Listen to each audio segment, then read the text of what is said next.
Cool. All right, my channel is about just helping people, so I went through all this trouble to try and get this camera up on the top of the door frame. I don't know why, I just wanted to stick it up there. And now that it's up there, I think this angle's pretty cool. I'm gonna show you guys 5 things that I would definitely get if I'm a videographer and I was to start all over again. Because I have started all over again before, and it really sucked. Starting all over again really teaches you what you actually need, because there's a lot of cool stuff we could get, but like, we don't need all of it. Number 1, gray card.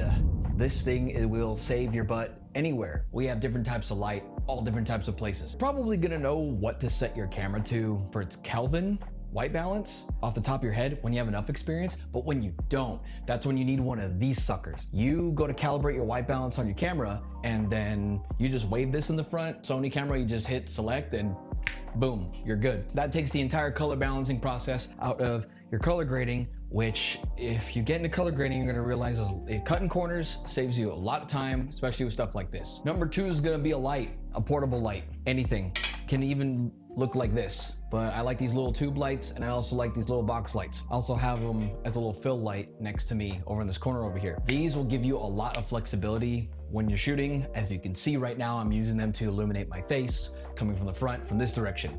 They're really inexpensive. Some of them are magnetic. You can put them in different places. You could get really experimental, but having flexibility is awesome, especially when you don't have the money for all that big expensive stuff. 3 is gonna be to invest in the right type of lenses, okay? So before you even figure out what type of lens you want, just think about, like, am I gonna be doing more photography, more videography? Because photography lenses, for most of the DSLRs that we have available right now, they're sharper, they're really good, they're perfect. And sometimes we don't want that. We want lenses with what we call character.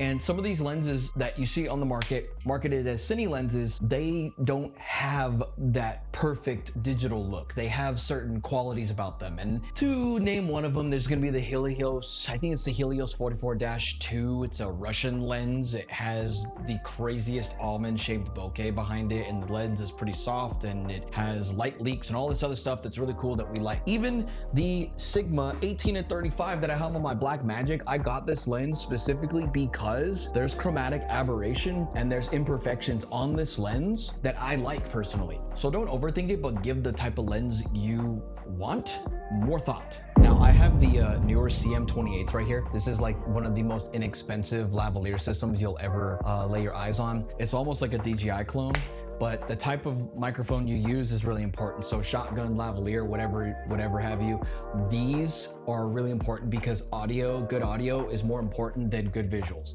Have good audio first, then good visuals, because sound is super important. If I sounded like absolute crap, then you wouldn't be listening to this video, or it would be a chore to listen to it. And for last, we have different mounting systems. So vacuum mounts or suction cup mounts, magic arms like this one, buying a tripod, getting a gimbal such as this, different ways of stabilizing your camera or setting up angles, making it easier on yourself to get those angles. That's extremely important. If you're more run and gun, you're gonna be using gimbals. If you're more set up like me, and you're gonna be using fixed position systems like this.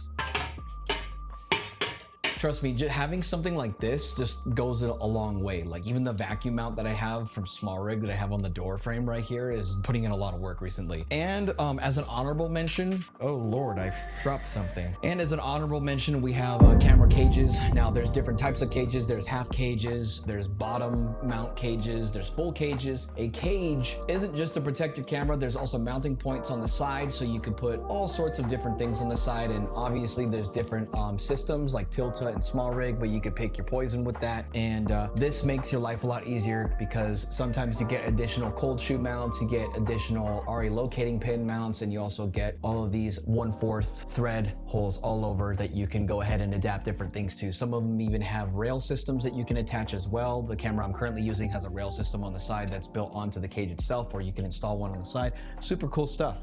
But anyways, yeah, that's like literally all I really wanted to do. Show some really cool things that you absolutely will have to use at one point in your, I don't want to say film career, like I don't know what you're doing with your camera, okay? You could be using it for fun, but the stuff that I just showed you, you will be using very frequently if you had to start straight from the bottom. Don't dig yourself into a financial pit investing in a bunch of stuff that you're not gonna use. So yeah, I'm gonna go now. Peace.